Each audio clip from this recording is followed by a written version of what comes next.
How does the soldier of today become the soldier of tomorrow? You see technologies now progressing to the point where it makes sense to put an exoskeleton on the battlefield. Imagine if we could replace all the small arms projectiles with one. If the soldier has a rifle, he has the same capability as an M1 Abrams tank. Cloaking is essentially invisibility. I think you can think of many possibilities where you're out in the battlefield and you'd like to not be seen.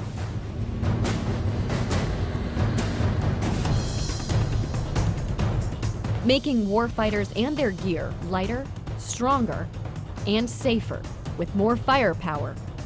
Ensuring America's future soldier is a decisive weapon.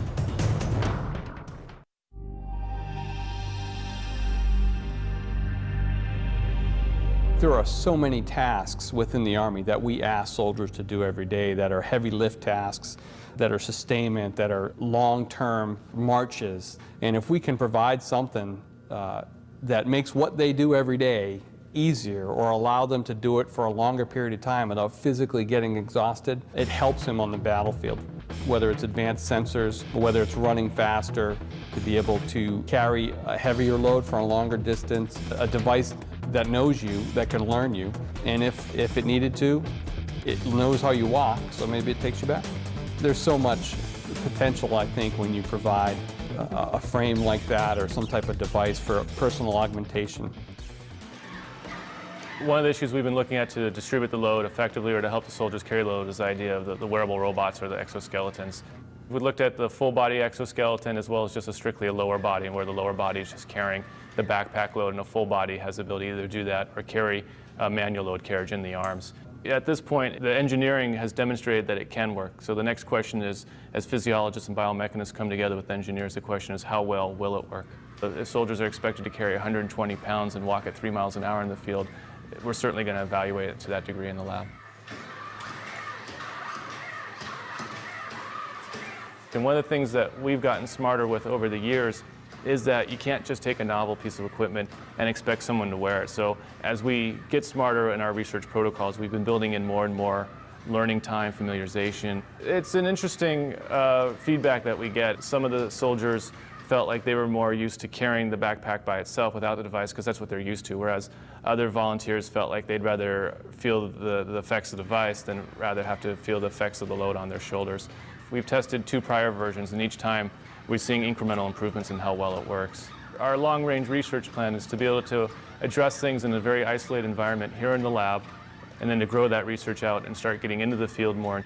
You have to enhance the soldier's strength to enable him or her to carry what they need to carry, giving him a better fit to the equipment that we have and actually designing and building equipment around his needs. The exoskeleton is an option that we have. It can provide considerable strength to carry things. One of the disadvantages is cost. And the question is the maintenance. The question is who would be wearing the exoskeleton, on what missions.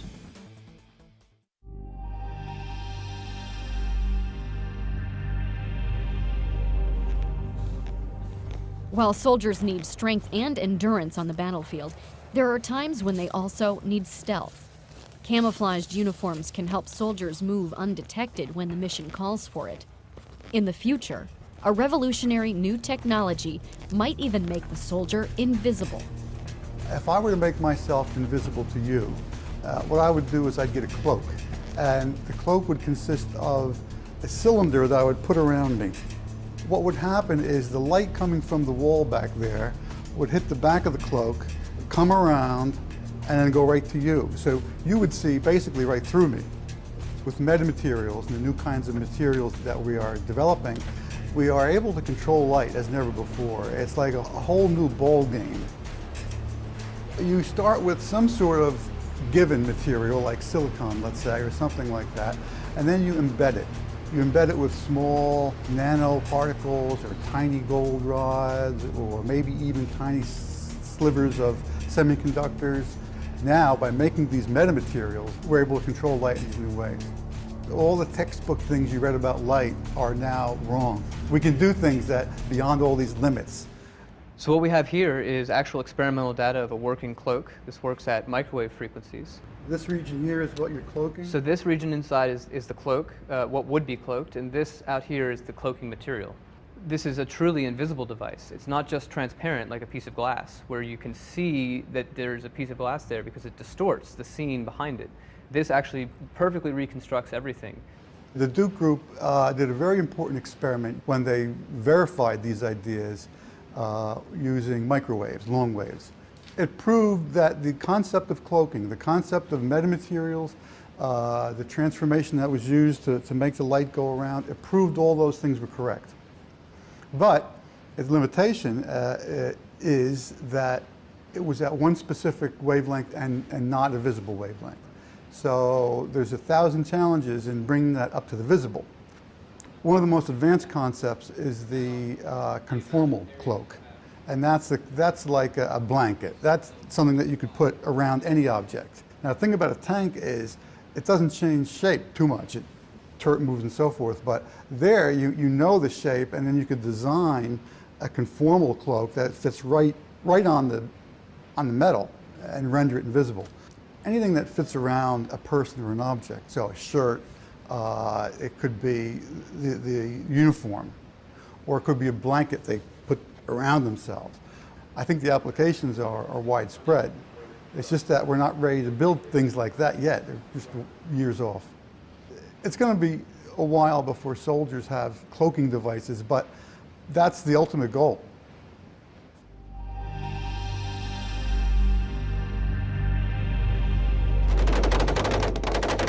Imagine if we took, all the small arms projectiles that the Army uses now, and we hand one small arm projectile to the soldier, okay, with one weapon system. Just imagine what that would do for the Army if we could do that. And imagine a projectile 10 to 20 times more powerful than anything used by today's soldier. To get that bigger bang, Army researchers are trying to develop a new kind of explosive, using what they call disruptive energetic materials. Currently, we're exploring materials that you normally would not consider to be explosives, such as nitrogen or hydrogen or carbon monoxide. These are materials that we're planning on putting in the Army capabilities within 15 to 20 years, so far-term research. They're testing the use of lasers as a possible way to trigger the awesome explosive potential of these exotic materials. We're also working on materials that have what we call dial yield performance. That is, the soldier himself could decide what type of performance level he wants out on the field, where you could have one explosive doing the job that we have several explosives doing right now. The soldier would be able to control that effect in the future. He could potentially use that round against an armored vehicle to destroy it. Take it to the far extreme, we could also have non-lethal capability into that round by just understanding and controlling those materials. This is a whole new class of materials that if we do it correctly, it's a game changer. So one of our other challenges is being able to hit the target every time. That's our future vision. Every time the soldier pulls the trigger, he hits the target. So our focus is developing the technologies that will allow those precision-guided munitions to be produced at a very affordable cost. For the shoulder launch systems, we're looking at literally shrinking the capability that you would get out of a tank or an artillery round today into something that a soldier could launch from his shoulder. Another huge challenge for us is engaging targets in urban environments between buildings. So a system like this would allow him to shape that trajectory to fly up and over and actually come back into the reverse side and then tailor the effect, the warhead effect itself.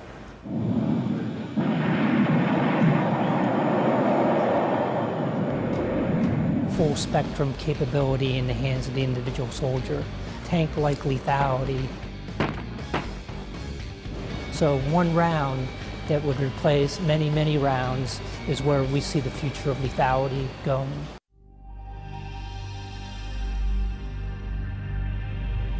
Soldiers of the future will also be more connected, sharing vital information with their unit and other sources, using powerful electronic tools to get the right data at the right time. You have to limit the information to what the soldier needs to function. Situational awareness will be coming to him from sensors. He has to have his own sensors. Just getting into a good position, over. We've got to make sure not only soldiers can talk to each other by voice comms and by messaging. On top of that, you've got to communicate with all the different sensors on the battlefield. This includes everything from the unmanned aerial vehicle to unmanned ground vehicle, so something you might kick out into a building before you enter. If you're carrying something like the any kind of ground soldier system, hopefully we can get that down to a smartphone.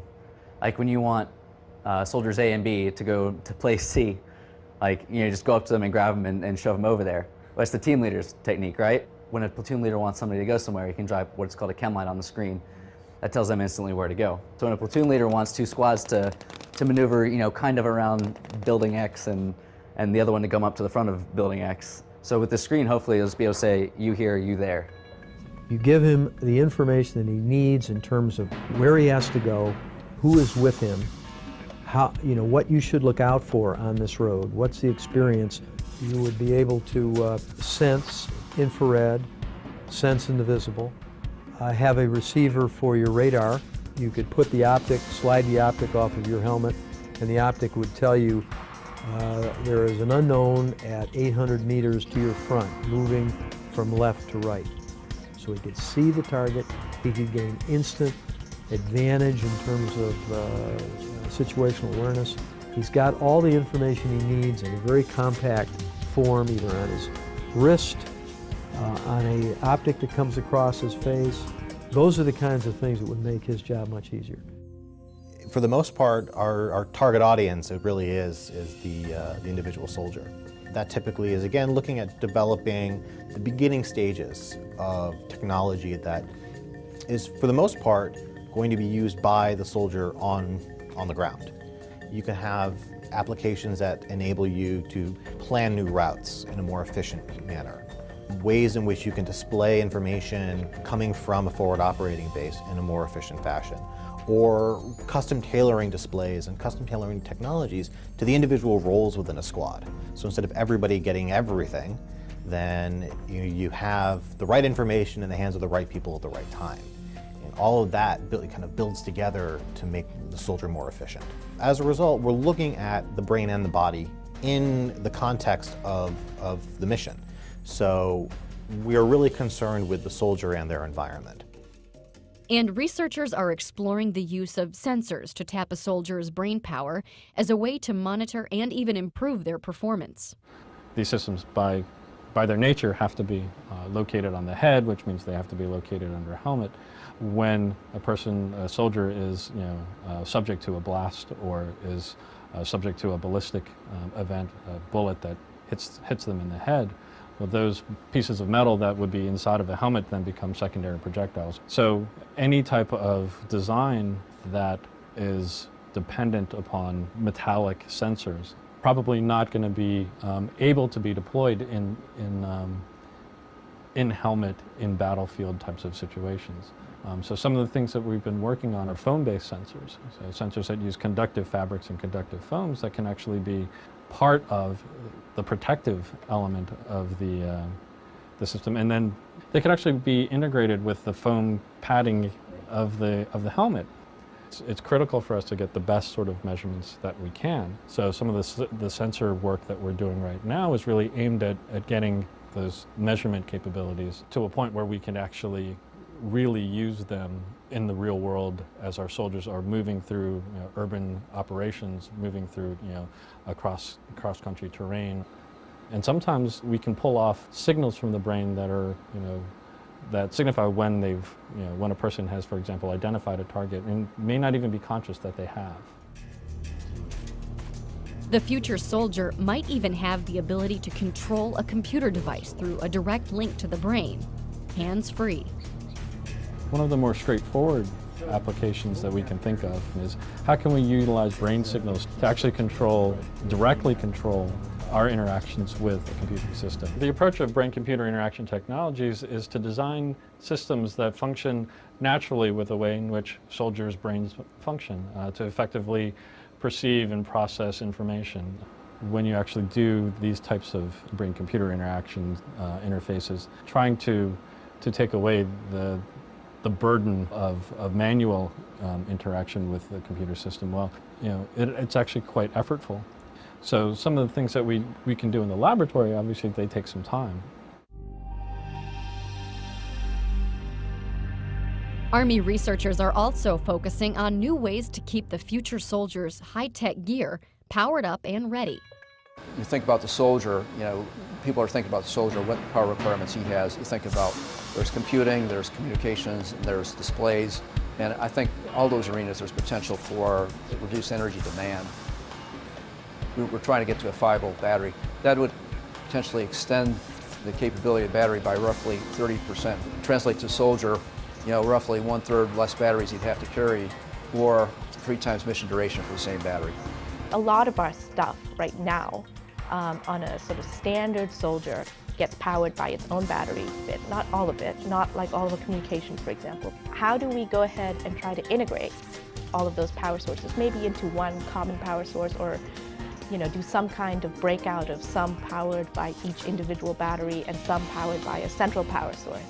And what are the problems if we think even bigger than that and say, how do we power a mission?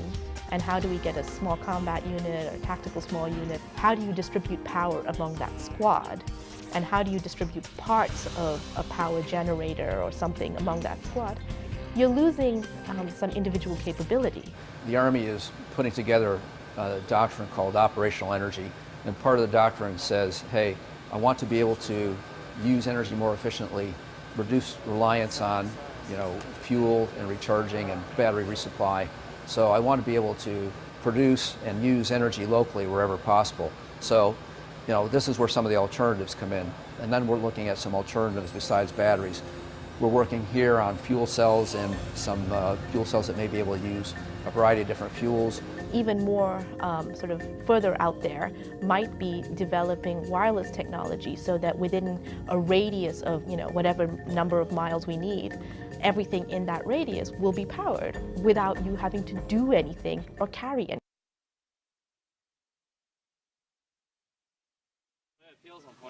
One of the things we realize is that the soldier is not a person who can carry any weight you want to put on his back. A person has limits in terms of his endurance. You know, our job is to really increase the capabilities for the soldier, but reduce the weight at the same time.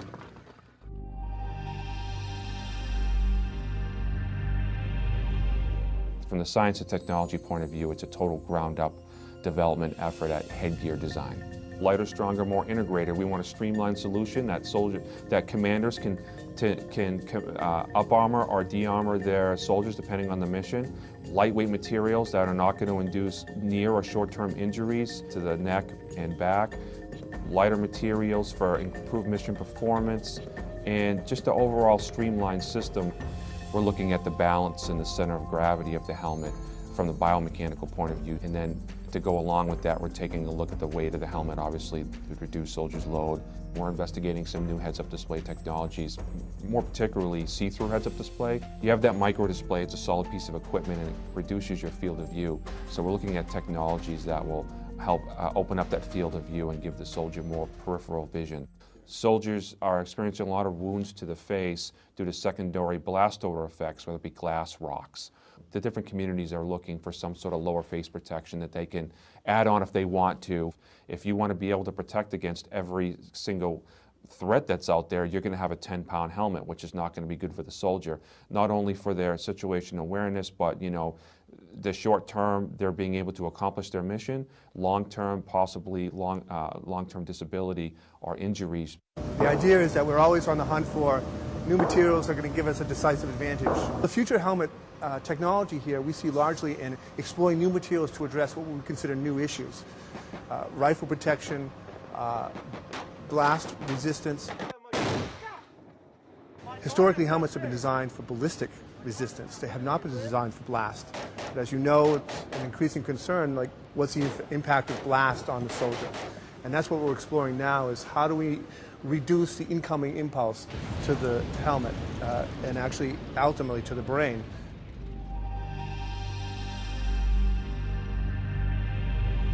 What we find is the enemy picks the areas where we're most weak. And one of the areas that we're weak is the protection of an individual soldier. We have armor that we put on our soldiers right now that are rigid and stiff, not very comfortable for them to wear. We'd rather have all flexible, conformable armor. There's always a desire to engineer conformal, flexible, comfortable armor. And any additional tools we can come up with to help in that pursuit is going to be beneficial. A shear thickening fluid means you have very small particles dispersed in a liquid. So these are very small, very hard, smooth, spherical particles. And what's really interesting about this is this, by volume, is over 50% solids. So over 50% of this is solid glass. If I take a stick here and very slowly go in and out of the fluid, I can kind of go in and out. But if I jam it in there, I can't penetrate into the fluid.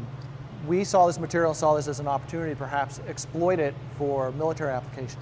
Our body armor that we wear right now is composed of fabrics like this. It's a plain woven Kevlar fabric, great ballistic protection. Now if I take the same fabric and I add the shear thickening fluid to it, it kind of acts like a glue that kind of holds together the yarns and fibers, does not permit them to slide past each other.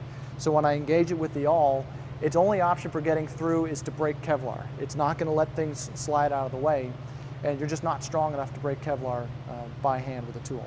So I get that great puncture protection with something that's still nice and flexible. The heavy lifting is still done by the fabric. You need a high performance fabric in there. This is just altering the way the fabric is interacting with the thread. You're not going to see the fabric disappear and be replaced by purely fluid. It's because we're taking ballistic fabrics and treating them to give them puncture resistance. We can actually make a body armor material that has both puncture resistance and ballistic resistance. This technology primarily is addressing the soft part of the armor. So potentially, if it's designed properly, we could look at reducing the weight or the thickness of the vest. And because of the unique properties of this material, it gives us a lot of opportunities to really tune performance and potentially get us into doing things like creating extremities protection for the arms, the legs, the groin. This is basic research at this point, 5, 10, 15 years. And in fact, as we continue to learn more about the material, we might discover a completely new direction that will lead us down a different path. And soldiers are playing a key role along that pathway by providing a unique blend of feedback on behalf of the future soldier.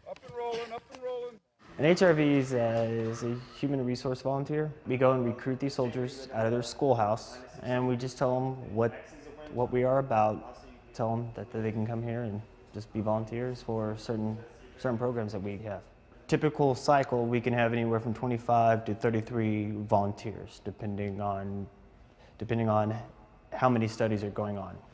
They're each here for approximately 90 days each.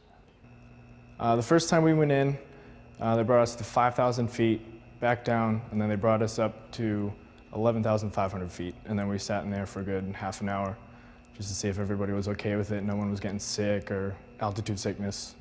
They put a tube in your mouth, and then they tell you to breathe, and then breathe in heavily, breathe out heavily, in and out. When they first came, they started talking about how this is going to help people on deployments and everything, and I thought it'd be really beneficial to my brothers and sisters in arms that, you know, we could help them out in the future. We're really just beginning to understand the relationships, all the intermingling relationships between the brain and the body and the environment. The nice part about virtual environments, immersive virtual environments, is you can control every aspect of the environment. You as the experimenter know exactly what variables you're manipulating, but at the same time creating a very realistic, immersive, again, sense to the soldier. Enemy down. All right, moving into the building. We could measure a soldier's ability to walk toward or away from targets. We could measure how quickly they respond to situations, or how quickly they make decisions between potential targets. So we can use these data to construct kind of models of soldier performance. Enemy down. So a piece of technology can have a load associated with it if it distracts you, if it requires your attention periodically. The goal, of course, is to have it complement the soldier in a natural way. It all comes down to capabilities. It all comes down to requirements. It all comes down to what does the soldier need on the battlefield and what makes sense. What we like to do is we like to lay out the long-term vision. But when we see the golden nugget, the potential game changer, we introduce that much quicker into the force. I like to think imagine. And right now we're what if in many other fields too. So that's a very important part of what we do. And then of course you have to back it up by reality. And sometimes, you know, reality is just a blade of a guillotine, cutting your idea the head right off it. But every once in a while the ideas work out.